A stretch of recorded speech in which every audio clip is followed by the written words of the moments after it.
Mesdames, Messieurs, je fais donc un communiqué spécial par rapport à un projet que je devais normalement réaliser pour la période du 1er au 31 août sur les régions du Maine-et-Loire, à savoir sur les communes de Vallon-Jouvier et aux abords de Saint-Paul-du-Bois sur les routes départementaux de celle-ci.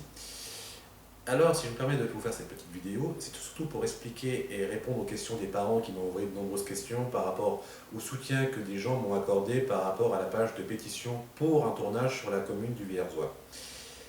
Alors déjà, je remercie chaleureusement les mamans et les enfants qui croient en moi et ma bonne parole par rapport aux attentions auxquelles la vidéo devait être consacrée, à savoir de réaliser une vidéo de sécurité routière basée sur le freinage en thématique, et aussi de faire un hommage qui était normalement anonyme ou mentionné par rapport au respect des proches s'ils le souhaitaient ou pas. On m'a accusé de tellement de choses sur une pétition, à savoir de diffamation au niveau familial ou autre, auquel je ne répondrai pas par rapport à cela parce qu'il y a une plainte en cours par rapport à eux. Et là, ça va aller au tribunal de grande instance. Donc, ça va être alors, entre guillemets, à eux de répondre des comptes par rapport à ça. Donc, ça n'a rien à voir par rapport au sujet de vidéo sécurité routière. Concernant donc les questions que les parents m'ont causées, à savoir de les figurants qui étaient demandés, à savoir quels étaient leur rôle et leur attribution par rapport à sur la voie publique. Alors, j'avais fait mention de la recherche donc, de figurants sur les différents supports, à savoir sur les réseaux sociaux, par rapport au Courrier de l'Ouest, au Ouest de France, et aussi aux collèges locaux, ainsi qu'au lycée Robert Schumann. Alors, j'avais obtenu donc, de la part donc, du collège du Lys, à savoir que le principal, M. Robin, a fait une affiche par rapport à ça, aux parents qui seraient intéressés que leur enfant participe à ce projet. Les figurants devaient être derrière la caméra, avec gilet jaune, et faisait aussi office de prévention avec normalement l'entraide par rapport au foyer jeunesse. Le foyer jeunesse, par contre, n'a pas voulu poursuivre l'aventure, dans le sens qu'ils m'ont dit clairement qu'ils avaient tellement plus de projets au période estivale qu'ils me souhaitaient bonne chance et que malheureusement pour eux, ils n'avaient pas le temps à me consacrer par rapport à cela. Donc sur ce principe-là, s'il y avait eu des figurants, leur rôle principal aurait été d'être derrière la caméra et non sur la route. Excepté des faits en termes pédagogiques, à savoir de leçons orales, à savoir sur trottoir, sur endroit, dans une salle ou autre, à savoir pour faire une explication théorique aux plus enfants de jeune âge, à savoir par rapport à la condition technique du véhicule, de l'appréhension et du respect de la conduite et du code de la route. Ça, c'était une des clés de base, à savoir au niveau de l'enseignement pédagogique oral par rapport aux figurants, à savoir devant la caméra ou autre. Elle n'était pas que les jeunes enfants, ou entre guillemets plus grands enfants sur le principe, à savoir qu'ils étaient en danger sur la route. On m'a posé la question suivante aussi, à savoir s'il y avait d'autres véhicules. La réponse est non. Et d'ailleurs, par rapport à ça, sur cette vidéo, je vais me permettre de vous envoyer la thématique que j'ai envoyée aux mairies, gendarmeries, pompiers, préfecture d'ITT et conseil régional, à savoir de ce qui a été mentionné. Il n'y avait qu'un véhicule, à savoir moi. Il y avait un second projet auquel je vais vous envoyer par rapport à la lettre que j'ai envoyée donc, à la brigade de Douai-la-Fontaine, auquel la commune de Vier et de Saint-Paul-du-Bois sont rattachées, dont Vallonjoux, auquel je fais bien mention que ma voiture est la seule actrice principale dans le terme, à savoir que ce sera la seule qui est mentionnée, qui sera entre guillemets prise de vue ou autre. En précisant aussi que le respect par rapport aux horaires sont plus que raisonnables et surtout en période estivale, 6 à 8 heures et 18 heures passées, en fin de soirée.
Donc,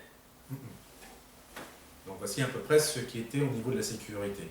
Il y a eu d'autres questions aussi qui m'ont été demandées, à savoir ce projet en lui-même, de quelle manière comptiez-vous le concrétiser et surtout le réaliser en mettant seul ou pas? Alors c'est très simple. J'avais demandé 6 et 8 heures le matin déjà pour pouvoir faire des mensurations par rapport à la route, à savoir de démontrer la théorie par rapport au freinage. Donc en calculant différents points, en mesurant la route par rapport à différents temps, en roulant normalement, aucun cas de figuration à savoir des thèmes de cascade ou autre, c'est une conduite tout à fait normale. On m'a même posé la question par rapport aux différentes thématiques, à savoir est-ce que ce n'est pas l'utilisation de frein à main ou autre? Non, c'est le freinage, le frein moteur et la transition donc de l'accélération et de décélération par rapport au transfert de charge et de masse au poids du véhicule. Donc ça n'a pas à avoir aucune cascade ou autre. Concernant le matériel utilisé, c'était donc du matériel qui était fait donc, pour 2 caméras donc, incorporées, à savoir sur tableau de bord et sur devant du véhicule ou sur le toit du véhicule pour avoir des prises de vue subjectives, à savoir en plan fixe aérienne ou autre. Et bien sûr des caméras sur côté, avec trépied panoramique à 360 degrés non motorisé. Alors, pour les cas de figure, on m'a demandé aussi à savoir quelles étaient mes intentions aussi sur le projet, à savoir de quelle manière j'aurais tourné sur la commune de Viers, à savoir sur la sécurité, et de quelle manière, sur quelle partie de la ville j'aurais tourné.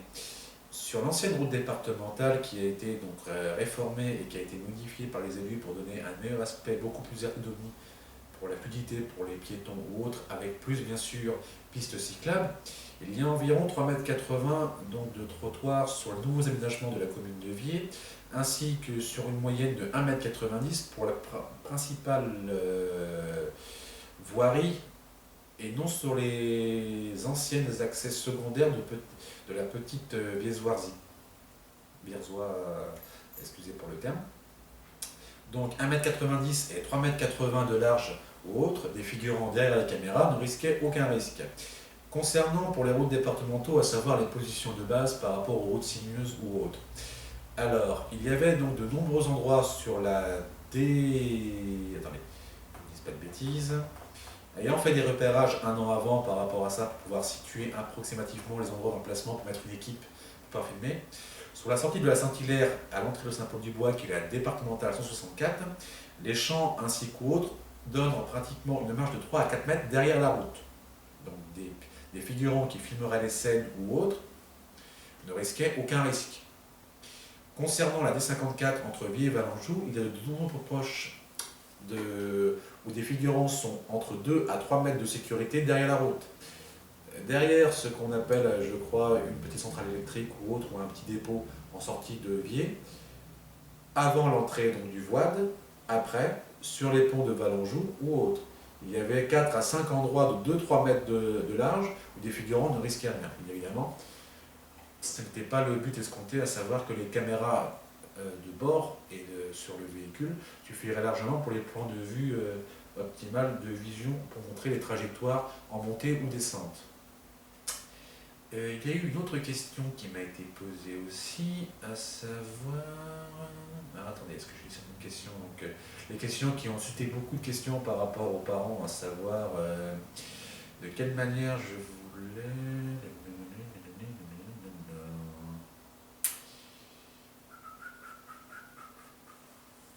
Non, je ne vois pas. Alors, j'ai donc, pour la sécurité, c'était donc derrière la caméra et à regarder pour devant et sur les côtés, devant et arrière, pour voir s'il y avait un danger éventuel. Et sinon, une autre question qui était très importante pour les parents. Ah oui, il y a eu une thématique que j'ai voulu aborder avec les pompiers, à savoir de montrer les différents cas de figure de ce qu'il faut et pas faire. L'intervention, à savoir sur la route, se faisait directement sur leur route d'entraînement privée. Les pompiers du CHU, donc c'est bien le CHU, on dit, pour de Viers, à savoir donc bien sûr ce qui était donc favorable par rapport à ça en tant que bénévole actif pour la prévention, aurait été que ça aurait été sur un endroit fermé. Donc tout ce qui est au niveau panne moteur ou autre, à savoir donc fumer, à savoir de faire un moteur en simulation de feu ou autre, ou des choses comme ça, aurait été fait sur un endroit clos. La thématique n'aurait pas été faite sur les routes communales ou autres, en pleine campagne. Il y avait donc une demande qui a été faite et contactée par rapport à ça. Donc, au niveau de la sécurité et de la prévention, toutes les dispositifs, toutes les préventions avaient été faites de manière orale et écrite aux différents instituts, donc de mairie, gendarmerie, pompiers, préfecture, DDT, conseil régional de la route. Donc, par rapport à Maine-et-Loire, toute la logistique était faite dans ce sens. Il n'y avait rien, ni rien qui avait été omis. Alors, je ne m'amuserai pas à répondre par rapport aux autres personnes qui ont voulu prétendre pour X raison que ceci, entre guillemets, est une honte par rapport à quelqu'un qui est décédé, que je m'amuserais donc à salir la mémoire d'autrui ou autre. Il y avait un respect par rapport à cela, c'est que c'était un choix par rapport donc aux proches et amis, à savoir s'ils désiraient de faire une vidéo donc hommage mentionnelle par rapport au nom, si oui ou non, elle n'était point faite. Et vu faire une vidéo anonyme, ce qui a choqué par rapport au coup de l'Ouest, c'est pour toutes les personnes qui nous ont quittés bien avant. Alors pourquoi aussi, je tiens aussi à répondre à une question qu'on m'a posée, à savoir, mais pourquoi vous vouliez le faire sur le Maine-et-Loire et surtout, quel était votre but, à savoir, qu'est-ce qu'a été votre profit ou même le rôle que vous essayez de donner par rapport à cela. Alors la question est toute simple.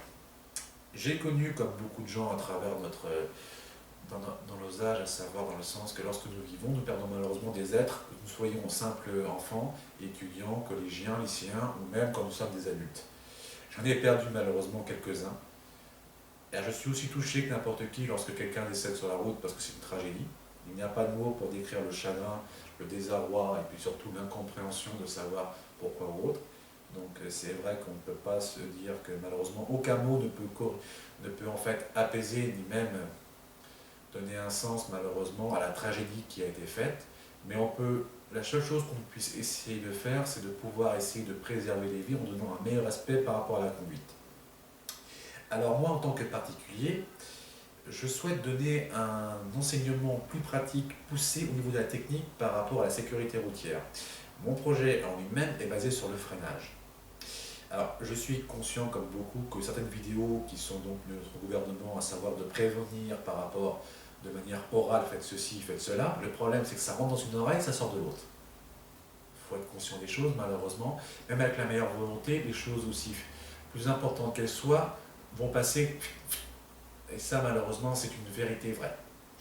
Alors, je me base sur ce projet pour espérer sauver des vies. Et le cadre du Maine-et-Loire, en campagne, a un avantage certain, c'est qu'on peut contrôler la circulation dans le sens qu'on peut voir le danger devant et derrière. Sachant que j'étudie aussi le parcours un an avant, car l'idée m'est déjà de me trotter en tête pour essayer de préserver des vies, à savoir de trouver un endroit pour essayer de le faire. Et il y a un an, en étant sur la commune de Viers, je pensais par rapport aux aménagements de la voirie qui ont été faits par la commune, à savoir de donner une meilleure transition par rapport aux piétons, en regardant l'ancien Petit Viers et puis surtout en regardant les routes départementales, les routes départementaux, pardon, qu'il y a entre ces deux communes, elles apportent, je dirais, non pas une leçon, une vision de conduite, mais elles font tous ce qu'aucune auto-école font, à savoir mettre dans toutes les conditions extrêmes de la conduite. Parce que lorsque nous sommes un jeune conducteur ou une jeune conductrice, on nous fait la facilité. Grande ville, très peu extérieure, à savoir grande montée, grande descente au niveau de campagne, et puis surtout des virages accentués, sinueux ou autres. C'est le décor parfait pour démontrer toute une logistique de pédagogie au niveau de la conduite. Parce que ce n'est pas la facilité. On ne peut pas envoyer quelqu'un, entre guillemets, inexpérimenté en disant vous avez le permis, donc c'est bon, vous savez tout faire. C'est entièrement faux. Parce que malheureusement, la véritable raison aussi la colère que surtout ce qui m'exprime par rapport à la bêtise des jeunes conducteurs sont que si on vous a donné votre fameux petit entre guillemets papier jaune, carte de nouvelle génération pour le permis de conduire, c'est pas parce qu'on vous donne le permis que vous savez conduire. On vous donne le droit de rouler. Déjà, il faut vous mettre ça en tête que c'est pas parce que vous avez quelques heures de vol que vous êtes des champions. Moi, j'ai 7 ans de permis, 12 points, aucune faute, aucun accident, zéro. Il y a des personnes qui ont beaucoup plus d'années d'expérience ou autres, aucun accident, pareil. Moi, au fur et à mesure de ma conduite, j'ai appris une conduite complètement différente de ce qu'on m'a appris. Qui est d'ailleurs, entre guillemets, une soumission que je voudrais faire par rapport donc, aux études plus poussées par rapport à la conduite, pour espérer pouvoir préserver des vies. Ça, c'est le but que moi, en tant qu'individu, je souhaite faire, et de manière bénévole. Donc déjà, on ne peut pas dire que c'est quelque chose de mal ou autre par rapport à cela. Si d'autres questions vous vouliez faire par rapport aux personnes du Maine-et-Loire qui souhaiteraient répondre, à savoir que quelles étaient ou autre question à savoir de manière pédagogique ou logistique qui était prévue par rapport à la sécurité, je suis tout oui pour y répondre. J'ai refusé de venir chez vous pour une raison très simple à ce moment-là, c'est que, vu la haine que vous déversiez sur les réseaux sociaux, à savoir de raconter des choses au niveau de la famille ou autres, qui n'ont rien à voir avec ce cadre-là, trouver des preuves complètement factices pour essayer d'inculquer des choses que je ne fais pas, non seulement ça n'était même pas la peine d'essayer de défendre un cas perdu, mais surtout de vous laisser croire par vous-même à votre ineptie à prétendre des choses que moi je n'aurais même pas osé faire ou prétendre. À savoir mettre la vie des autres en danger, des jeunes personnes. Si vous dites le contraire, c'est que c'est de la diffamation. Moi, ça ne me dérange pas de porter plainte contre vous, puis surtout de vous montrer que A plus B, que toutes les démarches ont été faites de manière en règle, que toute la prévention orale a été faite, mais elle n'a pas été donnée. On m'a même aussi accusé à savoir que je n'ai pas, entre guillemets, demandé aux proches l'autorisation. Alors je tiens à répondre à cette famille, malheureusement, donc, je comprends votre douleur et votre peine par rapport donc, à la tragédie qui vous a accablé. Je comprends aussi malheureusement que le fait qu'on fasse une vidéo près de là où ça s'est passé, à savoir dans votre région, c'est malheureusement une douleur.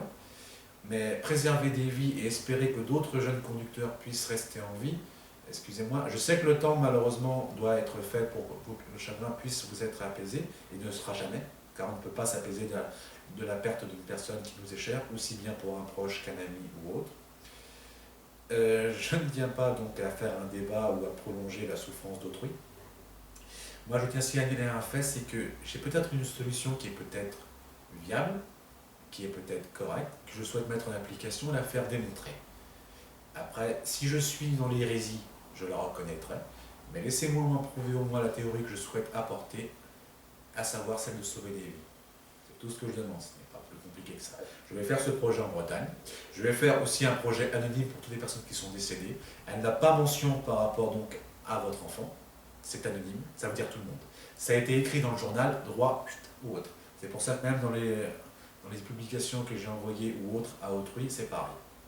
Alors, si vous souhaitez qu'on en parle, ça ne me dérange pas. Je suis ouvert à la discussion, comme j'en ai parlé déjà avec vous au téléphone.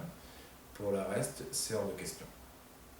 Entre la diffamation, entre toutes les insultes que j'ai subies, vous vous demandez pourquoi les gens ont aimé à un tel rendu, mais ils se sont posé la question à savoir, mais est-ce que c'est vrai? Parce que concrètement, à savoir d'essayer d'accabler quelqu'un sans avoir de preuves, et en plus mêler une famille, en plus que je n'ai aucune relation avec elle, avec qui j'ai complètement coupé les ponts, qui me harcèle, qui cherche dans ma vie privée et professionnelle tous les moyens pour me... alors que j'ai rien à voir avec eux, et que moi je suis même prêt à faire une chose toute simple, messieurs, dames, à savoir que je suis capable de montrer publiquement tous les écrits à laquelle j'ai écrit avec eux, pour vous montrer à quel point comment ils sont. Alors entre le mensonge, l'hérésie, l'hypocrisie, la transformation de vérité, je ne jouerai pas avec ce jeu-là avec eux, j'ai déjà fait il y a 2-3 ans. On les a bien corrigés, on essaie de leur faire comprendre que maintenant il faut évoluer, il faut grandir. Chacun sa vie, son truc. Alors maintenant, je vais vous demander aussi une petite chose sur YouTube. Arrêtez de faire des comptes factices Google. Arrêtez de faire des faux comptes aussi Facebook pour envoyer des messages ou des pages Facebook anti-pétition ou autres, avec en plus, avec une haine à déverser comme c'est pas possible. Moi, je suis quelqu'un assez social. Tous ceux qui me connaissent, que ce soit ici ou en dehors de votre région, savent que je suis complètement l'opposé de ce que même vous pensiez. Moi, je n'harcèle absolument personne. Je ne me permets pas d'envoyer des messages invisibles, faire des choses... non. Après, chacun, entre guillemets, fait ce qu'il veut sur Facebook ou autre. Donc après, chacun son petit dada.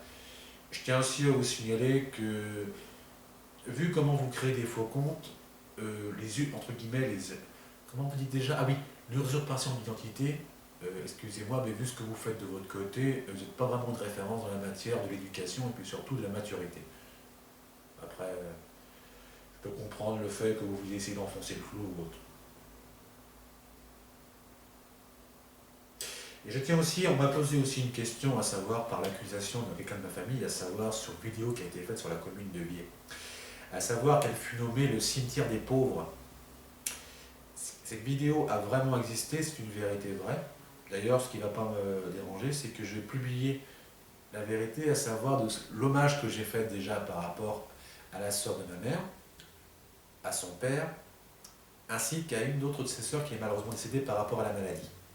Le crime que j'ai commis, et d'ailleurs la vidéo elle sera mise, ça ne me dérange pas de le mettre, j'ai mis des bougies sur une tombe de proches.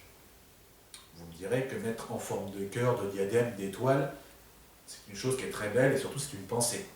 Comme ma mère ne peut pas voyager parce qu'elle souffre de maladies par rapport au déplacement au niveau voiture, train ou avion, je lui ai fait cette pensée par rapport à elle, par rapport à son papa et par rapport à ses sœurs. Quand des gens de votre famille veulent porter plainte parce que vous mettez des bougies, et qu'en plus on m'accuse d'une vidéo en mentionnant que j'ai sali la mémoire ou que j'ai dit des choses affreuses sur eux alors que j'ai fait mention de la pauvreté, à savoir du choix d'autrui, de la mort que l'on souhaite. Et ça d'ailleurs je vais vous la laisser, je vais même vous la laisser la juger. À savoir que la vidéo était basée sur la thématique de quelle mort souhaitez-vous, de quelle manière souhaitez-vous être enterré. Parce que dans le choix d'un être humain en tant que mortel, nous avons deux choix. La traditionnelle, dans une caisse à bois, avec mémorial ou autre, ou l'incinération. Alors celui qui osera me dire que la vidéo qui a été faite il y a 3 ans sur la commune de Vier a été donc une vidéo saillissante concernant des personnes décédées, que j'ai insulté la mémoire d'autrui, que j'ai fait mention d'autre chose qu'une thématique par rapport donc au choix mortuaire, je suis non seulement prêt à lui faire une plainte pour diffamation, mais aussi pour lui faire pouffer la vidéo dans le sens qu'il me montre où est-ce que j'ai insulté quelqu'un. En plus, je veux bien vous montrer les bougies où elles étaient mises. On le voit bien, les formes. Donc, ne me dites pas maintenant que c'était il a fait ça, ceci, cela, non. Et je m'adresse particulièrement à cette famille, soi-disant, qui trouve que j'ai soi-disant un problème, entre guillemets, mentaux. Quand on surveille ce que je fais, à savoir dans ma commune, à savoir pour dire des conneries, pour faire les transformations, à savoir que pétition, compagnie, alors que je ne vous ai pas du tout en contact, ni autrui. Et que surtout vous vous amusez à raconter, à savoir que je suis allé donc au lycée Robert Schumann pour aller voir, entre guillemets, l'autre mouflette, alors que je suis allé voir plusieurs de mes amis qui peuvent le confirmer, qui l'ont écrit sur Facebook. Non. Par contre, qu'elle a un problème, entre guillemets, mental, ça par contre, elle en a un sacré. Parce que pour aller voir un psy, pour raconter ma vie sexuelle, et puis en même temps, pour savoir en même temps avec qui je parle et tout ça, et que machin, faut qu'elle arrête son petit délire. Qu'elle fasse sa vie, qu'elle fasse des gosses si elle a envie, machin, mais qu'elle arrête de... qu'elle arrête de jouer sa lunatique. Fais autre chose. Arrête de penser à moi, arrête de dire que qu'est-ce qu'il a encore fait, compagnie. Est-ce que tu es vraiment plus crédible dans le sens que comment tu veux que je m'intéresse à toi alors que je t'ai coupé complètement les ponts. La seule chose que j'ai faite pour te faire plaisir, c'était pour dire un bon anniversaire et bonne chance pour ton bac. C'était un bon geste. En plus, tu étais sincère. Je savais à quel point tu étais complètement stressé de nature et puis surtout tellement tu es nul en niveau de l'écrit. Donc après, voilà. À cette soi-disant famille, non seulement venez pas en Bretagne, ne venez plus jamais, non seulement on ne veut plus entendre parler de vous, mais vivez votre vie. Arrêtez de vous inventer des vies. Arrêtez de raconter surtout des faits qui ne sont jamais passés. Que mademoiselle Frappeau qui s'invente une vie, à savoir que sur 14 jours de vacances, je l'ai croisée un matin en mangeant des croissants sur la ruelle opposée et qu'en faisant mon retour, je l'ai revue, machin, en se disant que je la suivais, qu'elle arrête aussi de boire. Quand un connard aussi qui s'amuse aussi à draguer le meilleur, la petite amie de son ami défunt, 3-4 mois après son décès pour essayer de la sauter, ça aussi le respect, vous ne savez pas ce que c'est. Donc les violons, genre, on les met, tout ça, et puis dire après que piquer sa meilleure amie pour le faire, empêcher quelqu'un de faire même un tatouage comme toi tu as pu faire toi aussi, ta connerie avec ton hirondelle à la con, tu m'excuseras, hein, tu vaux rien. En tout cas, je tiens à vous assurer qu'aucun projet ne sera fait sur le mémoire. Il ne reste plus que 4 jours avant que le tournage aurait dû débuter à ce moment-là. Non, il n'y aura rien du tout. J'ai fait mention à savoir que je ferai de manière pédagogique sur YouTube entre le 23 et le 30 une semaine de travail pédagogique, à savoir sur le projet Speed Break, que je compte faire à la fois bien sûr une terme de brevet dans le sens de démontrer cette théorie de manière pédagogique orale. Puis dans le temps, dans les semaines, mois à venir, le projet se fera en pédagogie par thématique, comme je l'ai fait et expliqué par rapport au Maine-et-Loire, à savoir de ce que je souhaite faire et réaliser. D'autres thématiques qui seront implantées au fur et à mesure aux gens qui ont fait ce soutien énorme. Je sais que beaucoup de personnes ont participé, ont cru. Je ne me permettrai pas d'abandonner par rapport à ça. Vous m'avez fait confiance. vous avez cru en moi, vous n'avez pas écouté le mépris de ce que d'autres ont pu vous sortir. Moi, je vous fais la promesse que non seulement je ferai cette vidéo de manière la plus pédagogique, explicite possible par rapport à ça, et moi, du fond du cœur, j'oublierai jamais ce geste, parce que je ne suis pas ce qu'on peut décrire par rapport à cette bande d'individus. Non, j'ai promis de faire cette vidéo, je vais la faire, je m'y tiendrai. Et sincèrement, je vous remercie de votre générosité, de votre soutien, de votre amabilité, à espérer qu'on puisse ne serait-ce que préserver les vies futures sur les routes de France et sur les routes en dehors de notre pays. Donc,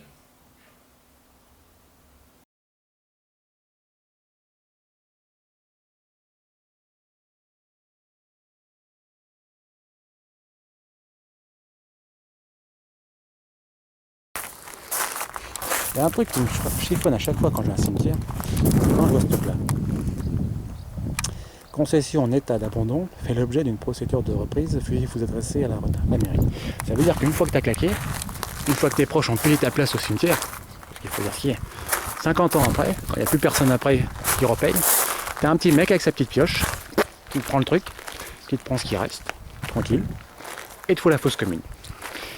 Non seulement les autres se font entuber, toi aussi, une seconde fois, tu es déjà mort, mais après le plus beau, il y a quand même de la casse, mais le plus beau, c'est qu'après d'être payé, tu finis dans des machins genre sac poubelle et compagnie, donc t'entasses comme des déchets. Alors au final, après être mort et être enterré, franchement, qu'est-ce qu'il vaut mieux?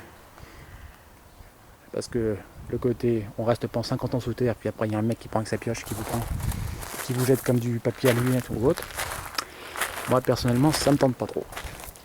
Ou vous avez le choix avec l'incinération, c'est qu'on vous brûle et les cendres on vous disperse. Moi qui aime bien voyager, je me dis qu'à moins quelques cendres, je pourrais voyager à droite et à gauche. Si bien sûr il n'y a pas un con qui me met ça sous terre. Parce que là, je ne t'apprends pas. Je serais capable de devenir une fleur ou une plante ou n'importe quel truc, que me faire chier sous terre. Ça c'est vrai que... non, il n'y a pas moyen. Mais il faut reconnaître que il y a des avantages. Avantages. Je dis ça, c'est plus les proches entre guillemets qui payent ta place, mais après... Enfin, tu peux aussi le faire de ton vivant, mais après... Qu'est-ce qu'on va se faire chier à faire ça? Alors, sujet à débattre. Si vous avez le choix entre être une place dans un cimetière ou incinération, vous choisissez quoi? Les ruines antiques ou les cendres? Leur choix, on en a que deux. À vous de voir. Terminé.